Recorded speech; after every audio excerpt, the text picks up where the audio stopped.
Hello guys, we are back with our next lecture. In this lecture, let us continue with the next topic, that is operation on sets, guys. Okay, yes. So basically there are majorly 4-5 operations, guys. So the first operation is a complement, guys. Okay, so directly I'll be giving you an example first, then I'll be coming to the concept, guys. Okay, yes. So let us just start. Okay, so if you take a particular set, so just give me a second.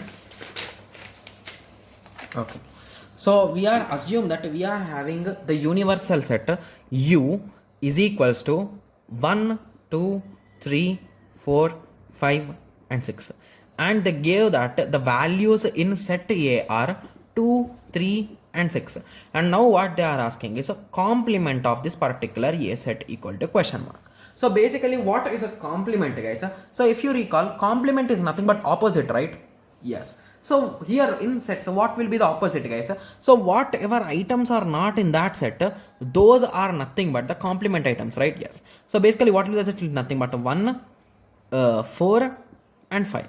Yes. So if you want me to represent it in terms of Venn diagram, you can write it in this way. So if you assume this as our universal set and this is our set A. So what is our set A having, guys? 2, 3 and 6.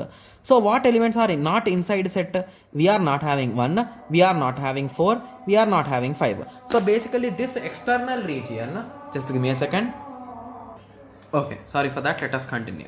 Okay, so basically what will be the complement, guys? So whatever is not inside this set, so the exterior part excluding that particular set is nothing but complement, guys. Got it? Yes. Okay, so now let us continue with the next method. Okay, so let me go through the definition also. Okay, so complement of a set of all x such that x does not belongs to A. So basically the element x which does not belongs to A but they belongs to the universal set, so those are nothing but our complement element. That's absolutely correct, right? Yes. So it could be represented with A with a C or A bar or A dash. Got it?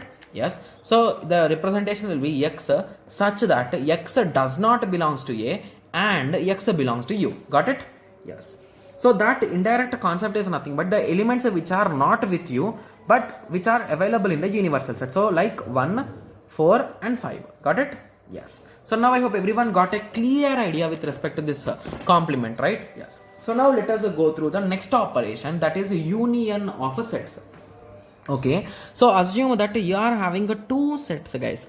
That is nothing but 1, 2, 3, 4, and the second set B is 1, 2, 3, 4, sorry, 5, 6. Just give me a second. I think I wrote the same numbers again. Okay, so 3, 4, 5, 6 is the second set. So basically what is A union representation is a U, guys. So A union B equal to question mark. So basically what union is nothing but the combination of all of them. So basically with A there are 1, 2, 3, 4, right? With the B there are 3, 4, 5, 6. So in total what are the elements are there, guys? So we are having 1, we are having 2, we are having 3, we are having 4, we are having 5, we are having 6. So if you observe carefully, I did not write this 3, 4 twice. Because in sets, are we allowed to write multiple times, guys? No. So that is the reason why I am writing only once. So if you want the same explanation with respect to Venn diagram, you can write it in this way also. So 1, 2, 3, 4, 5, 6. So basically what union represents is all the elements in both of those sets, guys. So if I call this as A and if I call this as a B and I am searching for A union B. So at that time everything inside this A and B will be coming as a union B. Got it? Yes. Okay, so now you got an idea, right? Yes. Okay, and one more thing that you should remember is, so if you count the number of elements in A, like 1, 2, 3, 4. Okay, so there are 4 elements in A and there are 1, 2, 3, 4 elements in B. So with this conclusion, you cannot say that A union B will have 8 elements. So that analysis is wrong, guys. Because in MCQs, in some examination, they could directly ask these type of questions. Okay? Yes. So now you got an idea, right? You can just cross check it, guys. The small example also you can cross check it. Okay? Yes. So now let us go through the theory. So union of two sets A and B is a set of all those elements which are either belongs to A or B or both. It is denoted by A union B and there is no repetition. I have written it clearly there. Okay? Yes. So A union B is equals to X such that X belongs to A or X belongs to B. So if it is and, we are forcing it to be in both. Here we are using or. So basically if it is with A also okay, if it is with B also okay, right? The same example I have written clearly and I have drawn the diagram. I wrote the condition also. So basically here what we are getting 8 because there are 4 plus 4, 8 elements, and what here we are having only 6 elements. So with this also you can say that it is not equal, right? Yes. So now you got an idea, right? How exactly union is working? Okay. So the same concept, let us learn with respect to intersection, guys. So union is nothing but write all elements, right, with respect to A and B.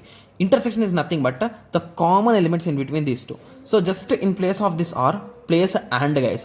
So we want only the common elements. If these two sets are having, what are the common elements? 3 and 4. So that is nothing but intersection. Got it? Yes. So intersection of two sets A and B is a set of those elements which belongs to both A and B. Got it? Yes. And is denoted by A intersection. Means union I wrote in this way. So intersection is upside down of it. Got it? Yes. So it's a quite easy thing, guys, because we have already learned them. And even if you are learning for the first time, it's really easy to understand, right? Yes. Okay, so A intersection A intersection B, X such that X belongs to A and X belongs to B. So and means it is mandatory. So the same example I have written it. So if I represent A's diagonals in this way and B's diagonals in this way, the common part is nothing but A intersection B. Got it? Yes. And always remember that. So A intersection B is a subset of A union B. So what is A union B, guys? If you recall, we got 1, 2, 3, 4, 5 and 6 as A union B, right? Yes. So if you recall what we got as A intersection B, it is nothing but 3 and 4. So basically indirectly these should be common in both of them, means it will be mandatorily in A union B, right? Yes. So it is a subset. Yes, that's absolutely true. Okay. So few students will be like, okay, so in examination assume that they gave us these values. So they gave you what is the number of A elements. So they gave the count of A as a 4 and the count of B as a 4. And they told you that the intersection elements. So basically they are saying 2 elements are intersected. So with that, can you say the count of elements of A union B, guys? It is a 4 plus 4, that is 8. 8 minus 2 is a 6. So if you recall, what is A union B for the previous question, guys? It is 6. So this example only 4, 4. That only I have written it here. So this is a standard formula which you can use, guys. Okay, yes. So now I hope everyone got a clear idea with respect to this, right? Yes. So now let us go through a small type of definition. You can say, what are disjoint sets, guys? So basically disjoint sets are nothing but if there are two particular sets with no common element. Okay, so a set of even numbers is A and set of odd numbers is B. So can there be a number which is even and odd, guys? No, right? Yes. So that is the reason why there is no number which belongs to both of these sets. So these sets are nothing but disjoint sets. Got it? Yes. Okay, two sets are said to be disjoint only if they do not have any common element. That is, no element of A is in B. No element of B is in A. So basically there should be no common thing. That's it. Okay. So A intersection B should be 5 or empty. Don't write them combinedly. Either it could be 5 or an empty set. Got it? 5 is nothing but empty set only, right? Yes. Okay. So now I hope everyone got a clear idea about disjoint set, right? Yes. So now let us go through the next operation, that is a set difference, guys.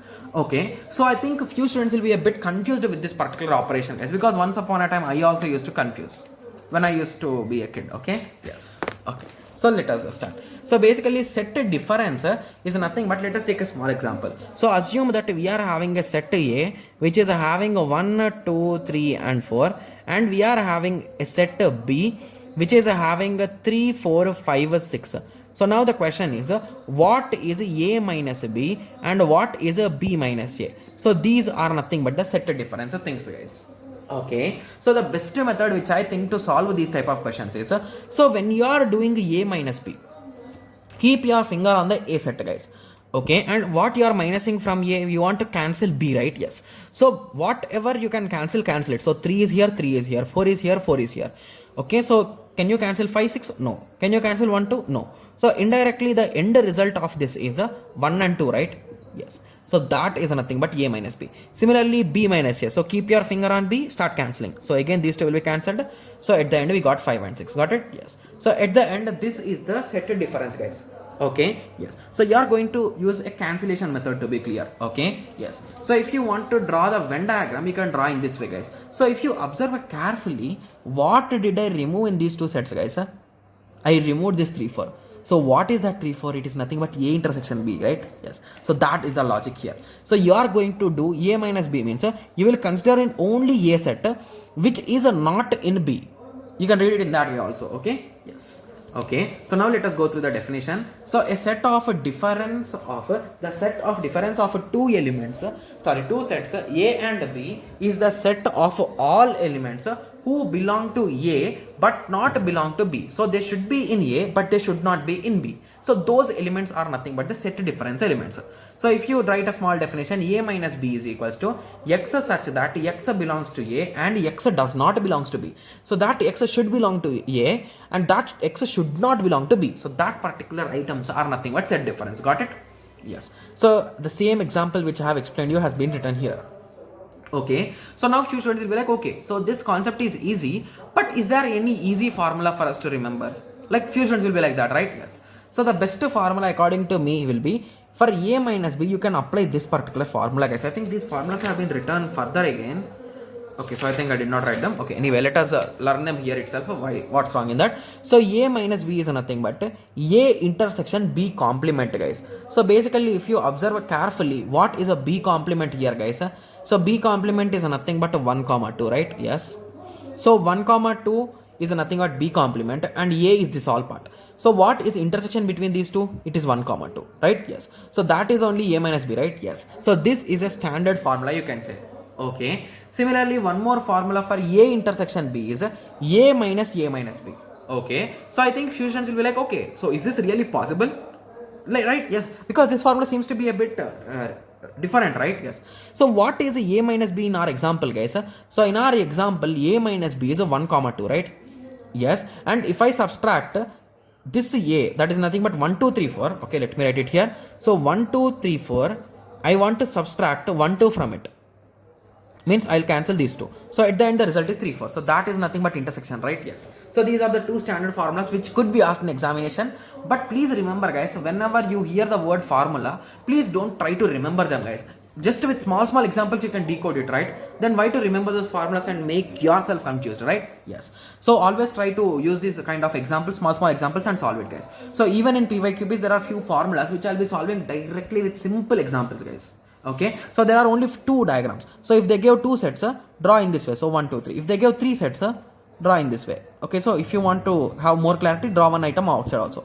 2, 3, 4, 5, 6, 7 and one element outside. So these are the sets. You can use these as standard sets and solve those equations, guys. Got it? Yes. Okay, so now let us continue with the next and the last type of operation. That is nothing but a symmetric difference, guys. Okay, I think this particular thing most of the students might have skipped it, but let me discuss it. Okay, yes. So this symmetric difference is nothing but the union of A minus B and B minus A, guys. Okay, so if you recall the diagram, so if you take these two union, what you will left out with, guys? So the common elements without intersection, right? Yes, so that is nothing but a symmetric difference. So it is represented with XOR symbol, if you recall. In digital electronics we have studied it, right? Yes. So now you got an idea, right? Yes. Okay. So the uncommon part, to be clear, right? Yes. Okay. So the definition is the symmetric difference of two sets A and B is the set of all elements that are in A or in B but not in both, denoted as. So basically it is denoted in this way. So you can write it as X such that X belongs to A and X does not belongs to B, or X does not belongs to A and X belongs to B. Got it? Yes. So now I hope everyone got a clear idea with respect to this, right? Yes. So in the next lecture, let us discuss some basic laws of this particular sets, guys. Okay? Yes. So I hope everyone got a clear idea. Let us meet in the next lecture and discuss all different laws. So in this lecture, we clearly discussed all the operations, guys. I think there are no further operations with respect to the sets basics. Okay? Yes. We discussed the complement, union, intersection, set difference, and symmetric difference. Okay? Yes. So I hope everyone got a clear idea. Let us meet in the next lecture and discuss different laws for sets. Thank you. Thanks for watching.